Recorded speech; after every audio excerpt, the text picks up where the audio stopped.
Have you ever wondered about the origins of monotheism, the belief in one God?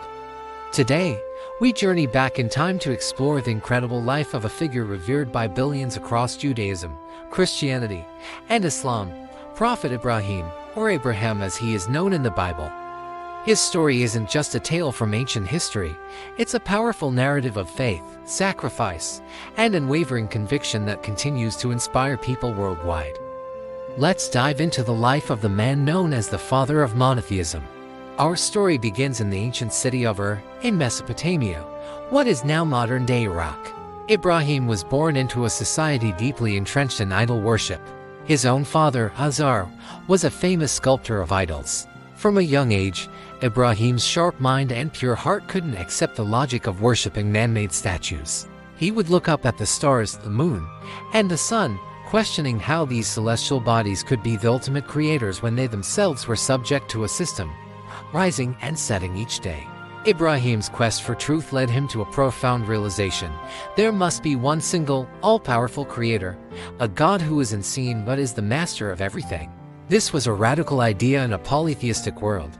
He began to challenge the beliefs of his people, including his own father. He would ask them, "How can you worship something you carve with your own hands?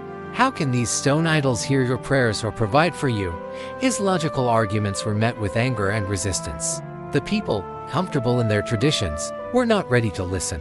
One day, during a local festival when everyone was away from the city, Ibrahim decided to make a bold statement. He went to the temple filled with idols, and with an axe, he smashed all of them to pieces except for the largest one.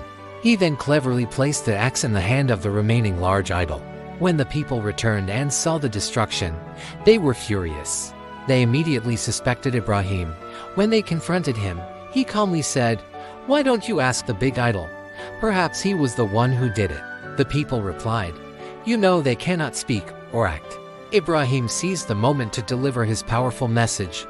"Then why do you worship what can neither benefit nor harm you?" This act of defiance was the final straw. The community, led by the tyrannical King Nimrod, decided that Ibrahim must be punished in the most severe way possible. They ordered him to be thrown into a blazing fire.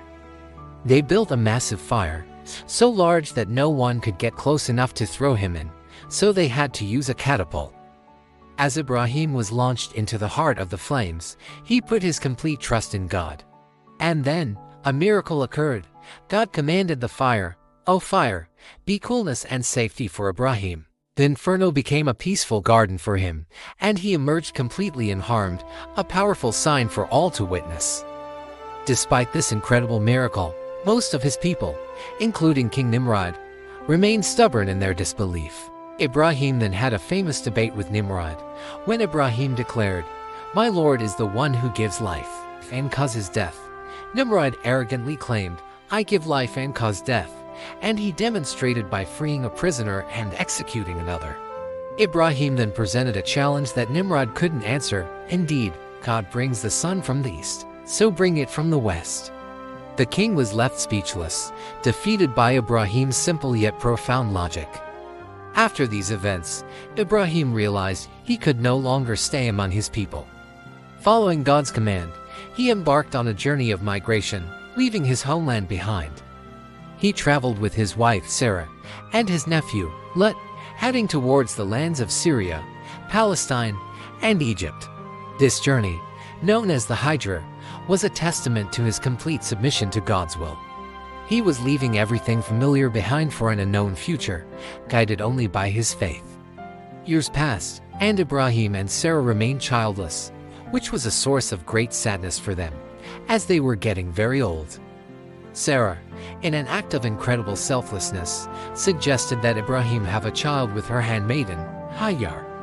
From this union, Ismail, or Ishmael, was born. Ibrahim's joy was immense, but it was soon followed by another difficult test from God. He was commanded to take Hagar and the infant Ismail to a barren, uninhabited valley in the Arabian desert, the future site of Mecca. Imagine leaving your wife and baby in a desolate valley with only a small amount of water and a few dates.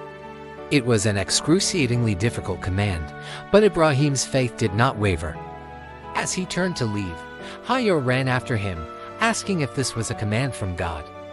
When he confirmed it was, she replied with profound trust, "Then he will not abandon us." Left alone, Hajar's water supply soon ran out, and her baby Ismail began to cry from thirst. In a panic, she ran back and forth between two nearby hills, Safa and Marwa, desperately searching for water. After 7 circuits, the angel Gabriel, appeared. He struck the ground, and a spring of water gushed forth. This was the miraculous spring of Zamzam, which continues to flow to this day. This event is commemorated by millions of pilgrims during the Hajj and Umrah, who perform the ritual of Sa'i, walking between Safa and Marwa. Years later, God blessed Ibrahim and Sarah with a miracle of their own. Despite their old age, they were given a son, Ishaq, or Isaac. The birth of Isaac was a joyous occasion, fulfilling a lifelong prayer. Both Ismail and Isaac would grow up to be prophets themselves, carrying on their father's legacy. The descendants of these 2 sons would form the basis for many of the world's great nations and prophetic lines. But the greatest test of Ibrahim's faith was yet to come. In a series of dreams, he understood that he was being commanded by God to sacrifice his beloved son, Ismail. This is one of the most poignant and powerful stories of submission in religious history. Can you imagine the emotional turmoil? A father being asked to sacrifice the son he had longed for his entire life. He approached Ismail and told him about the dream. Young Ismail, showing a faith as strong as his father's, replied, "O my father, do as you are commanded. You will find me, if God wills, to be of the patient." With a heavy heart but with complete submission to God, Ibrahim prepared to carry out the command. He laid his son down and took the knife. At the very last moment, just as he was about to make the sacrifice, God called out to him, letting him know he had passed the test. He had proven his love and obedience. God replaced Ismail with a ram, which Ibrahim sacrificed instead.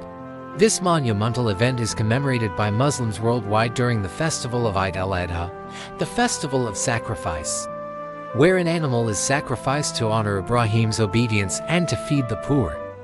After this ultimate trial, Ibrahim and Ismail were given another important task: to build the Kaaba in Mecca, the first house of worship dedicated to the one true God.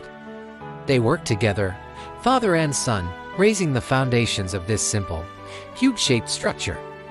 As they built it, they prayed, "Our Lord, accept this from us.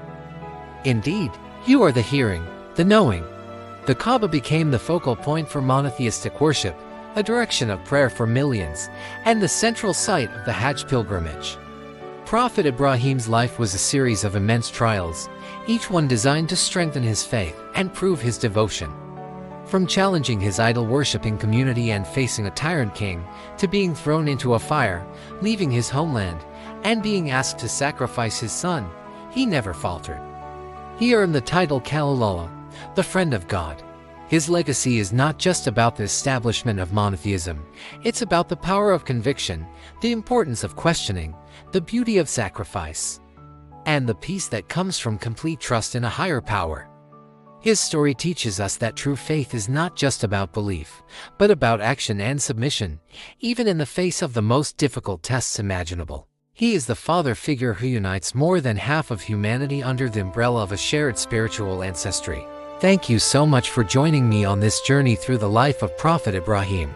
If you found this story inspiring, please hit the like button and subscribe to our channel for more content that explores the rich tapestry of history and faith. Let us know in the comments what part of Ibrahim's story resonates with you the most. Until next time, stay curious.